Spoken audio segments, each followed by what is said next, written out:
We've been trying to start this thing for all morning. Like 3.5 hours. We had a lot to It's talk like, about. A lot to discuss. Yeah, it's like when you're, when your car has a bad battery. Yeah. And just goes. Yeah. That's what we've been doing for the last. Yeah. It's like, 3 hours. all right, should we start? It's like, wait. We need to talk about this real quick. Yeah. Should we start now? Wait. Yeah. Yeah. But we're here. Yeah, We're going. okay. It's Wait, recording. How many times have you filled up your coffee since we started this? Just twice. This is my second cup of coffee. So, yeah, there you go. Yeah. So, welcome everyone. Welcome. I know it's been a while since we've Yeah. had an episode. Yeah, like there's a lot of things that's happened in our lives, respectively. Yeah. I'm sure. Well, I just mean like in the reading plan. So Yeah, it's not like this we is, delayed our episode. It's in the reading plan. It was almost 2 weeks without an episode. Yeah, because we talked about something at the beginning of the week Yeah. last time, and this is a passage towards the end of the week now. So, but yeah. We apologize for not having more episodes through the book of Leviticus. Yeah, but you know why. if you read it, if you followed along with us. If you're up to date on your reading, Yeah.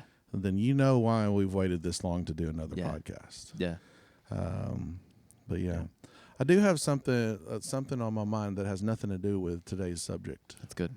There's something I've really been thinking seriously about. No, you haven't. I can tell that you have not. It's fashion. That's what I'm thinking about. Okay. And when did you learn, since knowing that you're a smart and good-looking guy, and everybody knows that, but just like kind of putting that out there, when did you discover that there was a difference between something matching and something going together?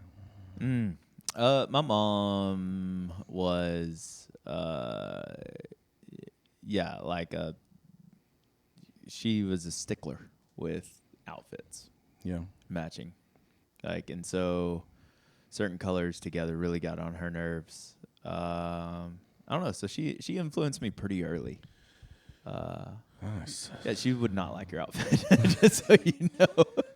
My outfit, it goes. It goes and matches, actually. That's the debatable part. Is that's everything you just said. I think my mom would disagree with. I have a khaki hue on every part of my body. Yeah, that's the part. And I know people wear this, and I've even worn similar things.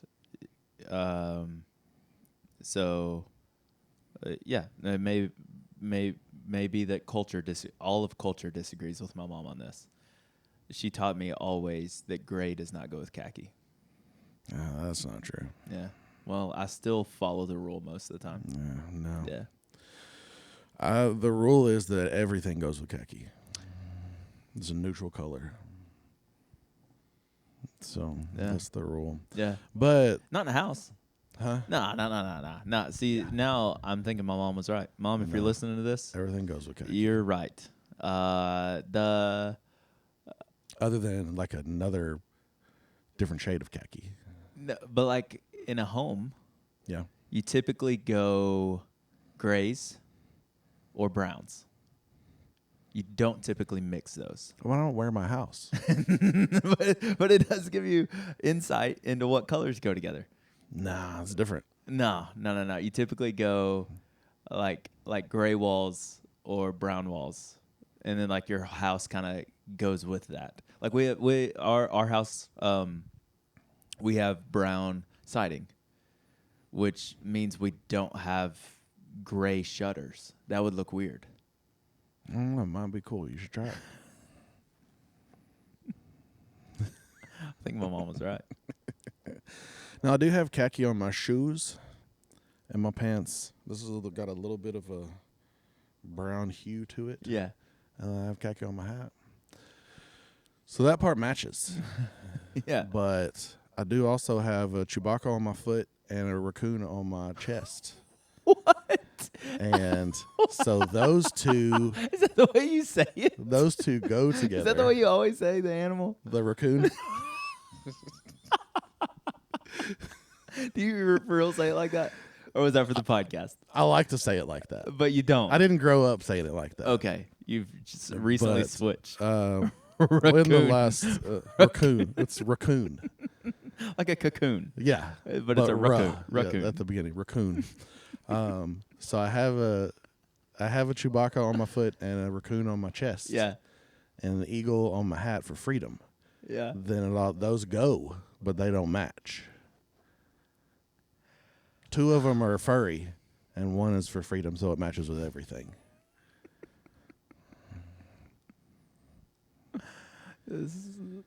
Yeah.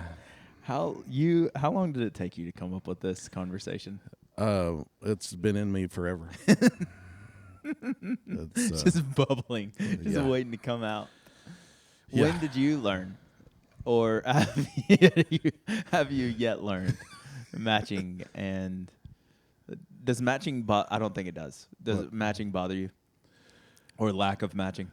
Not really. I mean, it depends. Like I don't want to wear like a completely like same color outfit. Yeah, like a crayon. Yeah. And like when I was a kid, my mom made me an outfit that was red and white stripes, and the shirt and the shorts were equally red and white stripes. Yeah. So I looked like a clown. No, it was more like a fat candy cane, but like a walking, those little peppermints that you. Yeah, that we have at church. Yeah, the it's soft ones. One of those. Yeah, it was one of those. Like one of those. So I don't think like matching everything is down, but I don't really care like if something's kind of a completely different color than the other for that part, for the most part. But I got called out the other day for wearing, what was it, cream shoes? Yeah. And a white shirt. They're like E. Yeah, I don't think that's a rule anymore either. It was like 2 weeks ago. Nah, it's okay. Take it from an expert. The brown and gray, maybe it's just khaki and gray doesn't go together, because typically, like if you see people wearing a gray suit, they will sometimes have brown shoes on. Yeah. And brown belts. Yeah.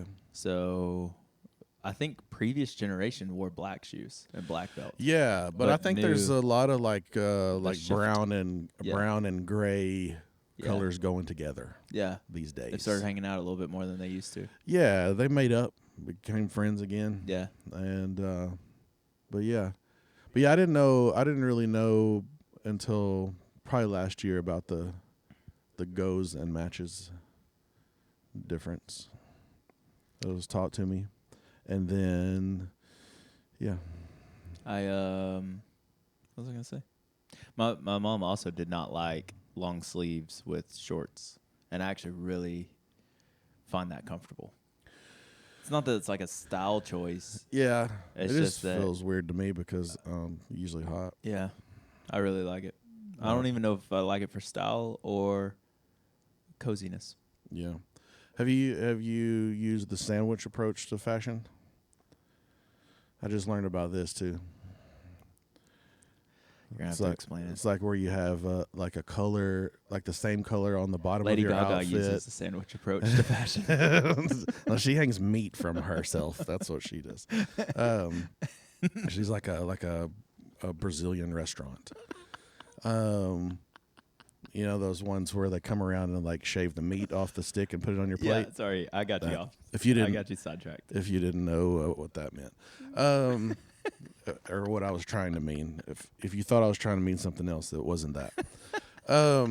It's now everybody's like, what? What could we have thought?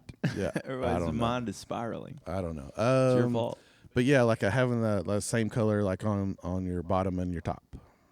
Like having some khaki on your shoes and wearing a khaki hat. Okay. Or like yeah.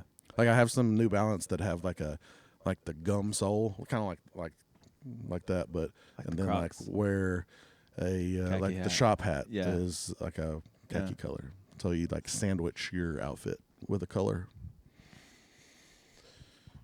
I'm glad y'all got to know this because Why are we discussing this? I don't know. What are we talking about today? Fashion, apparently. So welcome to Shop Fashion Podcast. Yeah. We'll do We need a little. We'll have a catwalk here on Thursday. Just Jason Yeah. trying on different fits. Yep. We need a boutique. That's We're what in the we're boutique. in right Yeah. now. We need to get some more merch. Yeah, we do. So Pawpaw's designing us some stuff, I'm sure. If y'all don't know who Yep. Pawpaw is, it's Parker. Yep. All right, we're back. Today on episode. What episode is this I don't know. in the new season? I don't know. 4? 6, 5? 5 or 6? 5? Yeah. Y'all put in the comments what the episode is, what the number is. Let us know if khaki goes with gray as well. For sure. I mean, obviously, you can see that it goes with gray. Today, we're... That's my fault. And my raccoon. That's my fault. I got us off again. Numbers, chapter 16. Numbers chapter 16. Korah's rebellion. I've really enjoyed Numbers. Yes, a lot more than I did Leviticus. Yeah. Once we got into some story in Numbers. Now, it took probably like 8 chapters to get into a little bit of story, 8 or 9 chapters. Yeah, there's still a little bit of leftover Leviticus as we roll into. There's just like a little essence of Leviticus. But you can still kind of smell Leviticus hanging around when you got in the middle of Numbers. It's like the glossary. Yeah. But once we got into some story in Numbers, I really liked it. And I don't know if it's because we had been lacking in the story area for so long or what, but I really enjoyed Numbers. We're in Deuteronomy right now, Jason and I'm enjoying Deuteronomy. Have you read today's already? Not yet. I haven't read today's. So, it's been decent so far. Yeah. But Numbers chapter 16, Korah and his team of rebels. Yeah. So just to give you just a real catch you up on the story here. So Korah is he's in the tribe of Levi. Yeah. He's which means he's a servant in the temple, Yep. in the tabernacle. Yep. He's not a priest, but like as far as Aaron and the duties that he has, but he has a role. Yeah. Like he helps out. He has a job to do. Yeah. And apparently he was not super excited about the job he was having to do. Yeah. Said, I deserve more. Mm-hmm. And so he rounded up a bunch of people that were kind of in his same situation. And actually, some of them weren't even in the tribe of Levi. I didn't check their tribes. I was wondering that. It's I checked that when I was reading through it again this morning. He gathered some people from the tribe of Reuben. Yeah, okay. And so he's not only people from his own tribe, which was designated to do the work of the tabernacle, but he also rounded up some buddies from other tribes that were not given that responsibility. And these are leaders. Leaders in these other tribes. 250 men, leaders of the community. So they were well known. Like people knew them in the community because hey, who do you think you are? Moses, Aaron, to be you're the only ones that can do what you do. Yeah. We think we should be able to do what you do. Yeah. And we're that's what we're planning on doing. Yeah. And Moses' response to him was basically look, I'm not the one who put myself in this situation, in this position. God did. Yeah. And so if you're going against that, just so you know, you're not going against me, you're going against God. And here's how we're going to hash this out. Yeah. Let's go. Let's do what priestly people do. Yeah. And you see which one of us God's on board with. Yeah. Yeah. And see how it pans out. Yeah. And then yeah. How did it pan out, Tanner? Not so good. Earth opened up and swallowed them whole. This is a wild story. Yeah, it is. It is so crazy. Like them along with their house. Yeah. Like they went through and was like, hey, tell everybody get away from Korah's house and all these rebellious men. Because that's going under. Yeah. and then that wasn't enough, because you get to the end of the chapter and the Lord sends a plague. Yeah. And like thousands of people die. Yeah, to kill the rest of yeah, them that were involved. Yep. So. Yep. Yeah. So what do we make of this story? Yeah. Besides it being just like something out of a movie. Yeah. Like what? Yeah. What is there for us to learn? Yeah. Right now. There. Where I take it, and I actually really enjoyed this story. Reading through it, I kind of forgot Korah. I knew the story of Korah's crew being swallowed by the earth, but I kind of forgot the motive and what all was behind it. Context around it, I didn't really remember that either until we got to reading it again. And I actually really enjoyed it. So it's a picture of like jealous about Moses' leadership, Moses and Aaron, jealous of what the Lord is allowing them to do. But then also you get to see this incredible testimony from Moses, where he understands why he has the role that he has. Yeah. Yeah. And so I guess we can begin talking about Korah, like in their jealousy of what Moses is being allowed to do, what Moses is being allowed to see. Yeah. And just kind of maybe talk through some of that. Yeah. I don't have a whole lot of questions, but I guess a New Testament passage that came to my mind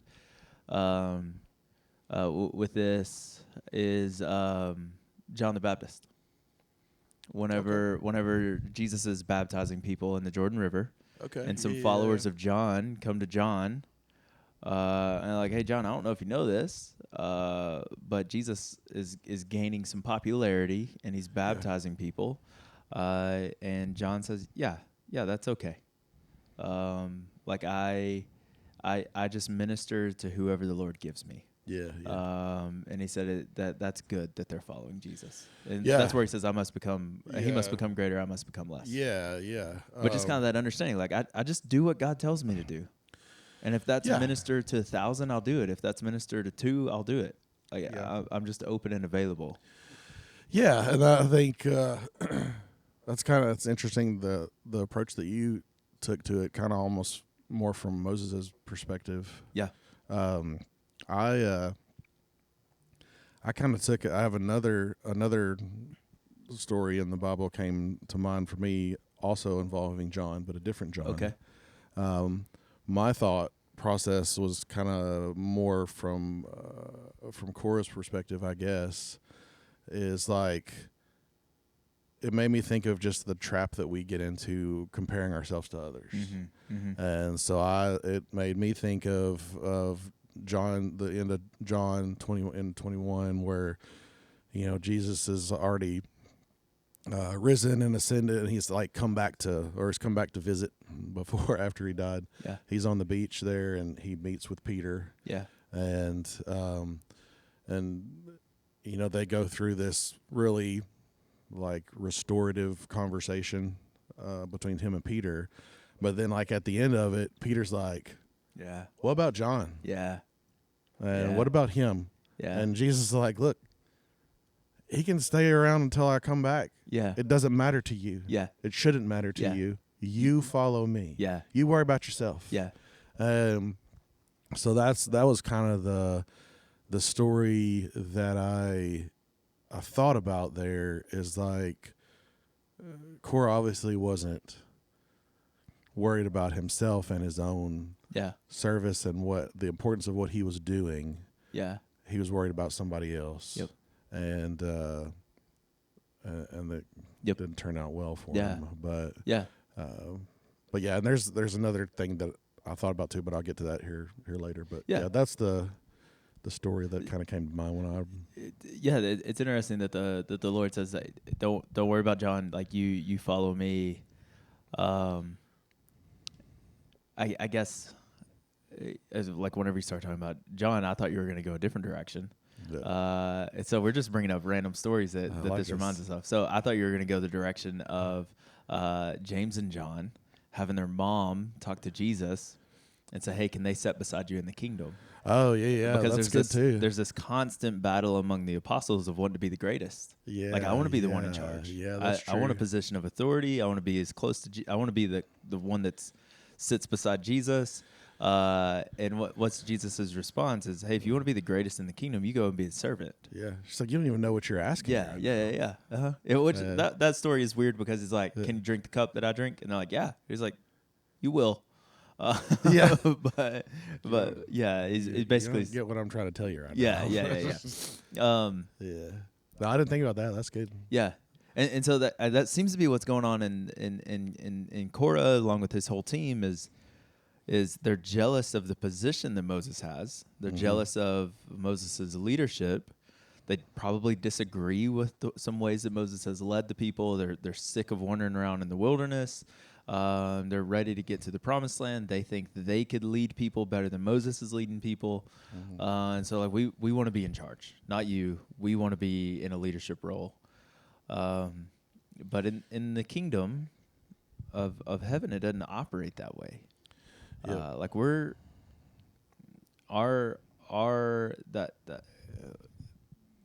the goal, my goal, your goal, our goal should be to live our lives as servants. There's a passage in Romans that in the NLT, I forget how it says it in the CSB, but in the NLT it says, outdo one another in showing honor. Yeah.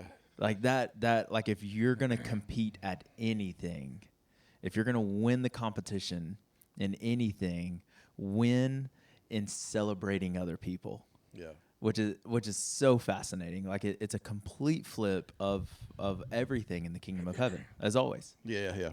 Like here's what I want you to be really good at is celebrating other people, and rejoicing at other people. You got something?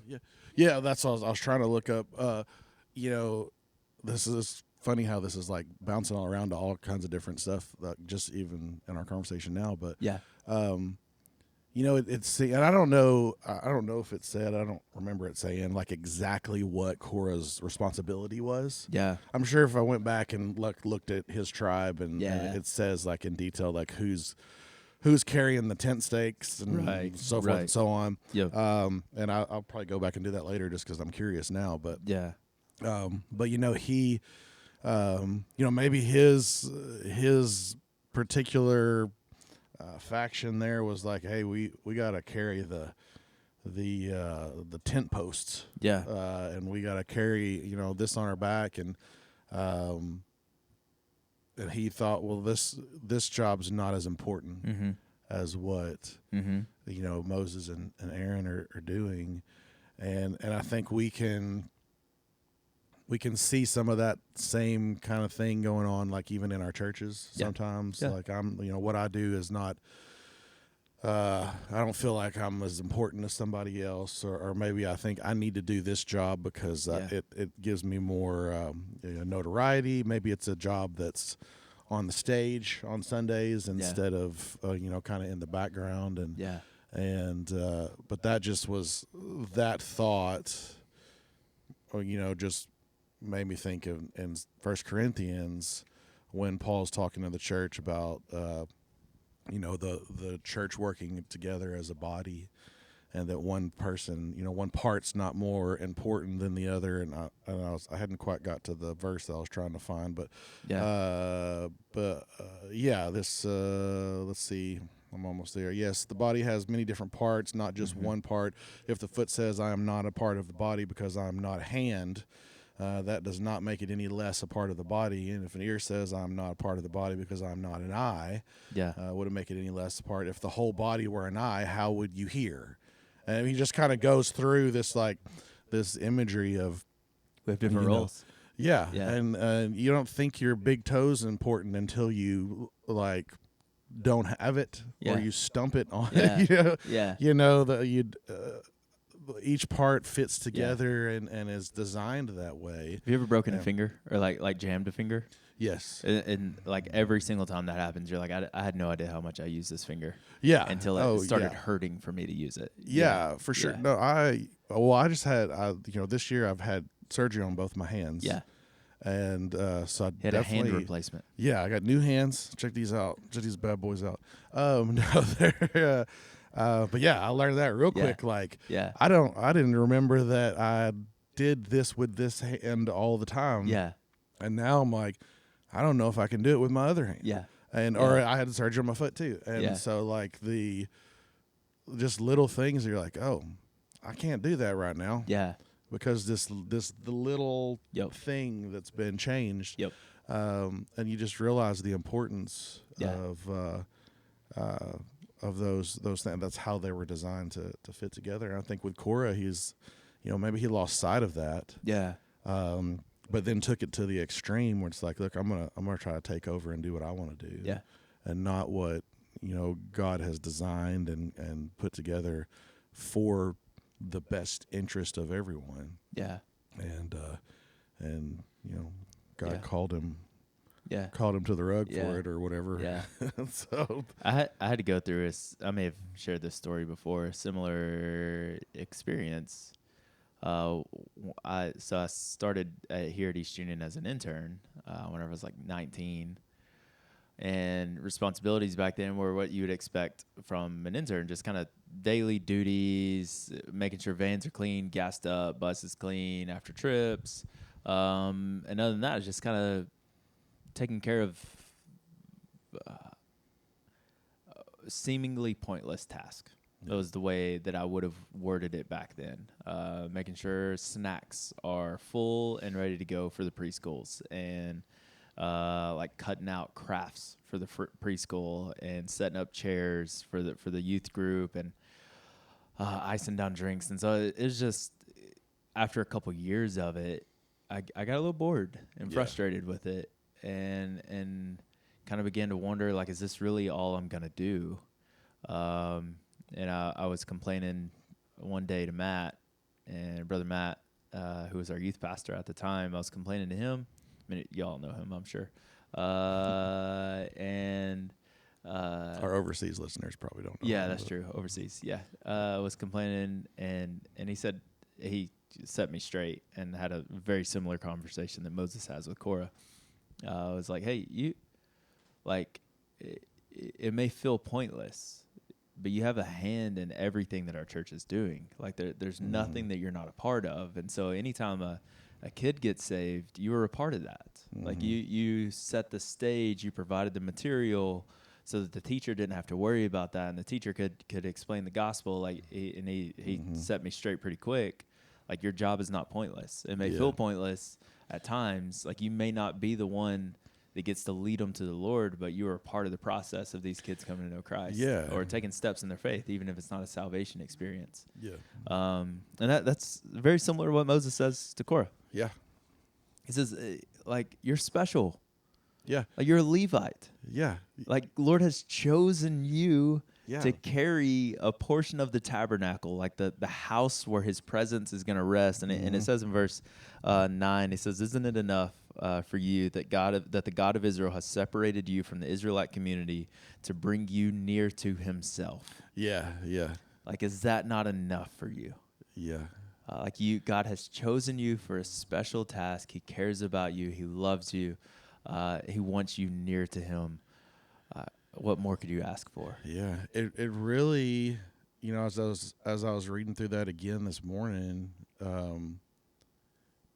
it really kind of had a feel to me about what we know about the situation with Lucifer. Yeah, that's good. And God created Lucifer, and he was the most beautiful creation, a beautiful angel, but it wasn't enough for him that God had blessed him with those things. He wanted to be in that position. He wanted to be like God, and it's like it's like I see the attitude that the enemy had from the beginning. Yeah.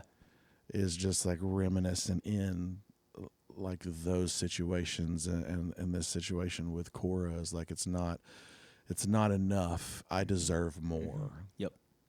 And And again, that just goes back to, I think when we get in a mindset where we feel like we're entitled or we deserve more, Yeah. and we have this high opinion of ourselves and what we're owed, then I think we've lost sight of who God is and who we are in relation to Him. Yeah. And how He doesn't owe us anything. We owe Him everything. Yeah. But in His grace and mercy, He's given us everything. Yeah, that's good. And but I think that's probably, why He was dealt with so harshly. Yeah. Is because that's a really, really dangerous mindset to have. Yep. And I think God was showing them that, like, hey, this doesn't end well. Yeah. If this is the road you're going down. Yep. This is not an acceptable attitude to have. No. Yeah. No. I just highlighted this because it was fun. Typically, and even in this story, Moses kind of stands in the gap on behalf of Israel. Yep. He's an incredible picture, or following the example of Christ in that way throughout the story. Like God's like, I'm about to pour my wrath out on all this entire nation. Moses is like, no, don't do that. But in this story, in verse 15, Moses goes to the Lord and he's like, hey, don't respect their offering. Like they're about to bring you an offering.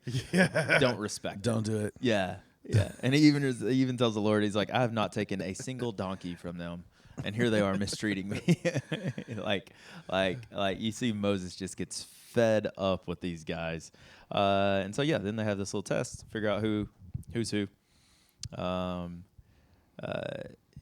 Here's maybe a transition. So, like, if you don't want me to transition yet. No, I'm ready. Let's go. I like Moses' attitude that we mentioned at the beginning is, his response is, hey, I didn't choose this job. Yeah. Like you're complaining about me because the way I'm leading you. I want you to know that like I didn't fight for this position. Yeah, I didn't go out and campaign and get votes from you guys. Like the Lord gave me this position. He even says in verse 28, it was against my own will. And we saw that when we read. Yeah. Like he argued so much with at the with flaming God. bush. Yeah. About to the point where God was frustrated with him. Yeah. It's like, are you serious right now? Yeah. Yeah. Yeah. So he definitely wasn't in that position because he was trying to get notoriety or power or, some sort of benefit from being there. So yeah. Like I'm not here. Yeah. I'm not looking for followers on Instagram. I'm here because God called me to be here. Yeah. Unfortunately, we see people do that in Christianity. Like I can remember the coolest guy at camp was the youth pastor. And so whenever I was going to surrender to ministry or felt like God was calling me into a leadership role within ministry, didn't know what that looked like yet. I had to wrestle with it. Do I just want this because those are the coolest guys I know? Yeah. Or is God actually calling me to this? Yeah. And there's no way to know everyone's motive, or to get beneath the surface and figure out what the Lord is actually doing in their life. But there are some guys that surrendered to ministry that are no longer a part of ministry that you wonder. I wonder if what they wanted the whole time was cool status. Right.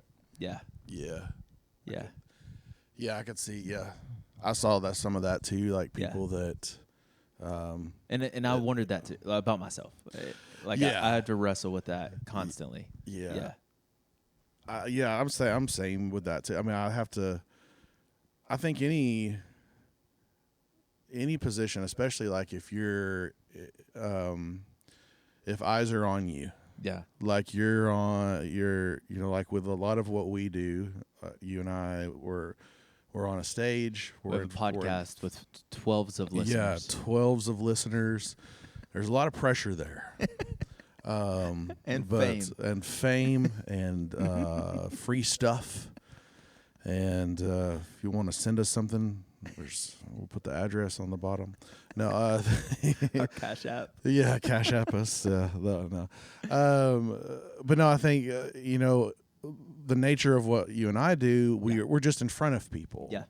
And so there, I think for us, I mean, for me, speaking for myself, I mean, it's easy to be like, I want the people that are looking at me to like me. Yeah. And so and before I even realize it, I'm making decisions that affect that. Yeah. Or my perception of that. Yeah. Like, I'm going to do this because I think these people will like it. I'm going to do this because these people are going to say, "Oh, that was great. You did such a great job." Yeah. And these kind of things, when I got to, constantly remind myself that that's, what we do is not directly for, I mean, we're leading people and that kind of thing. I don't know what I'm saying. We're leading people, so it's kind of for them, but it's not for them. Yeah. You know what I'm saying? Yeah. Like, it's ultimately for God, and it's ultimately for His glory. Yeah. And so we have to kind of get that perspective and get the whole, like, this is about me out of it. Yeah. But, Yeah. You don't go into ministry because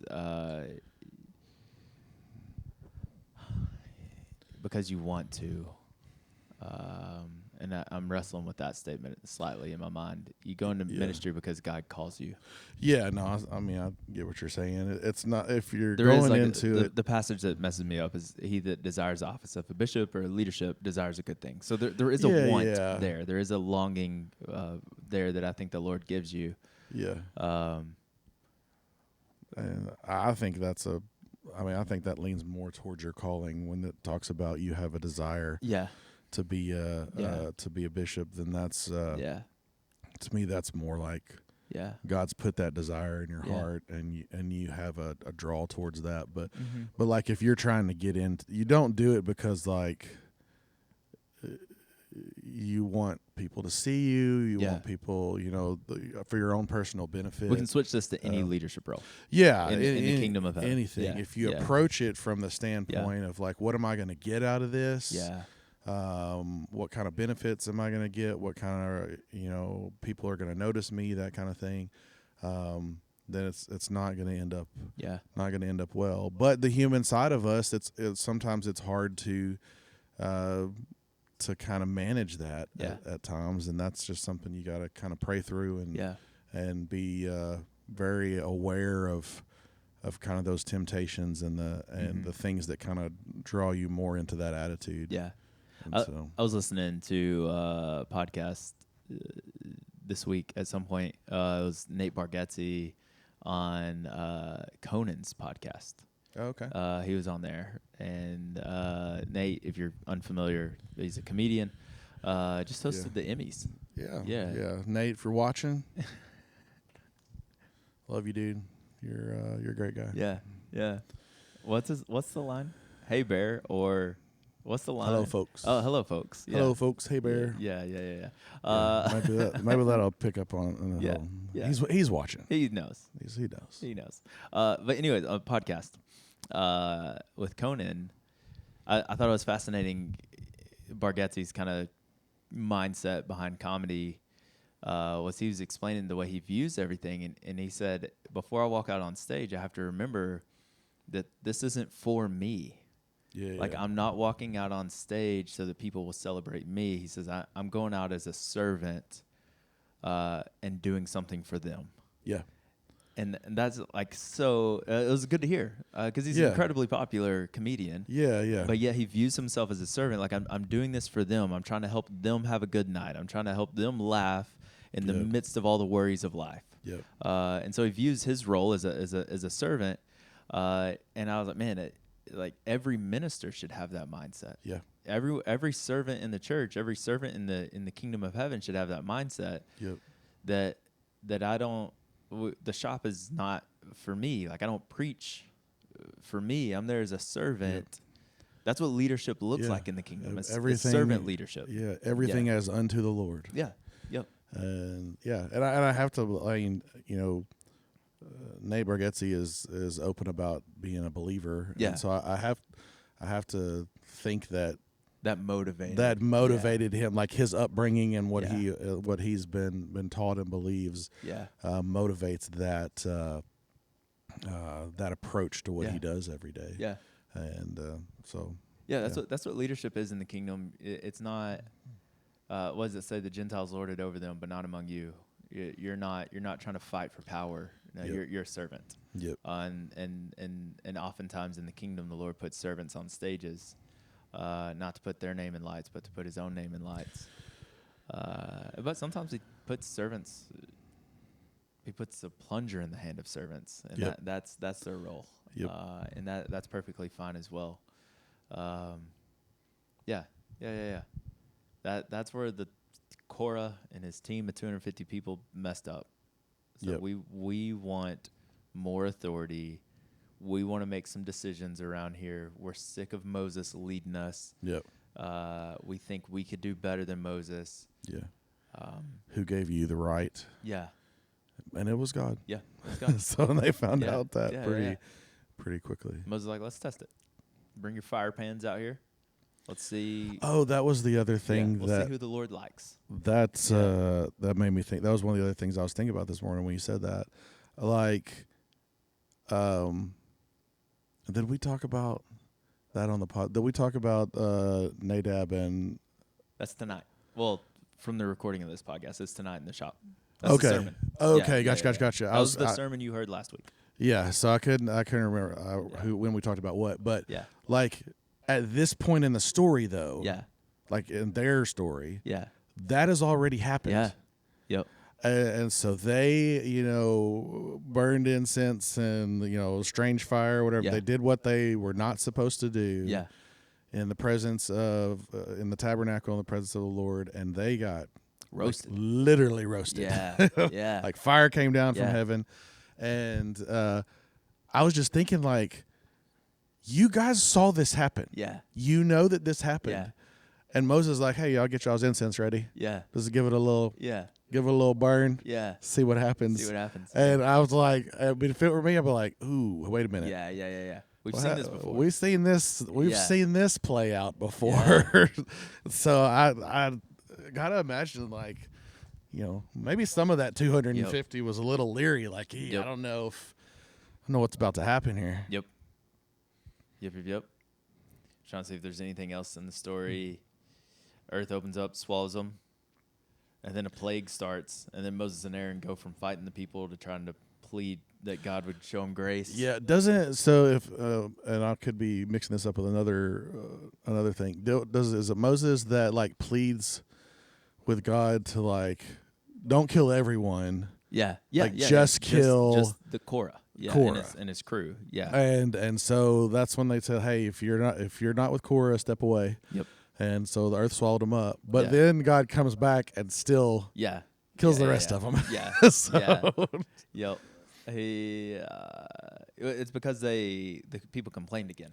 Yeah. The people complain. They go to Moses and Aaron, and it's like, you killed all the Lord's people.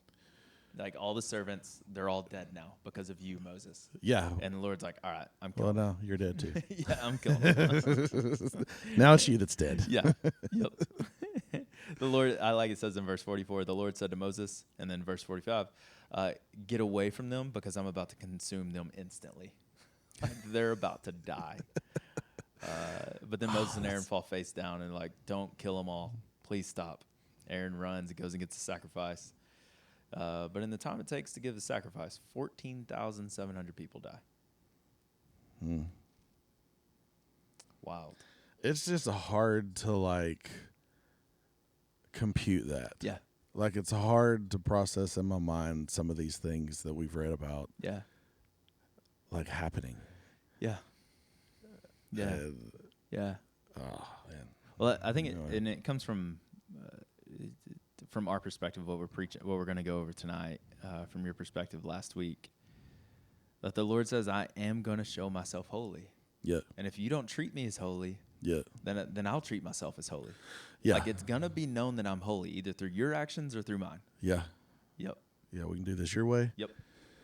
Or we can do this my way. Right. Yep. Yeah. One of them's the hard way. Yeah. A very painful way. You can either humble yourself or I'm going to humble you. Yeah. Which one do you want? Yeah. Yep. And they chose to be humbled. Yep. So Yep. It's good. there you Good. I hope you're enjoying the reading plan. go. Yeah. Your numbers, so you'll be starting Deuteronomy before too long, and it is, I'm enjoying it. I'm loving this. Absolutely loving this. Yeah, for sure. Yep. And I forgot how good the Old Testament was. I haven't read through it the last couple of years. Yep. So, it's been a blast. Yep. Shout out to Nate Bargatze. yeah. So Yeah. we'll see you soon. Yeah. To Nate. Yeah. We'll see you, Nate. Yeah. Yeah. He's going to show up on a Thursday. If I could tag him. Can you tag people on YouTube? I don't know. Yeah, send him a link on Spotify. I'm a Gen Xer, remember? Oh, yeah. I don't know how to do that stuff. You don't know nothing. All right. I drank a lot of coffee, so You know what happens next? I needed to, Needs to go run a few laps around the church. yeah. Caffeinated. Yeah. But everybody knows what's really happening. All right. I'm going to drink some of this. He has, what do you have? What is it? Fresca in his Fresca coffee cup. here today. Yeah, Fresca in his coffee cup. Later, y'all. Thanks for listening. Excited to see you. I think this episode is releasing on a Thursday, so I'll see you tonight at the shop. Big night tonight. Big night. Big night tonight because our very own, can we tell him? Very own. Our very own Nick Summerhill's preaching tonight in the shop.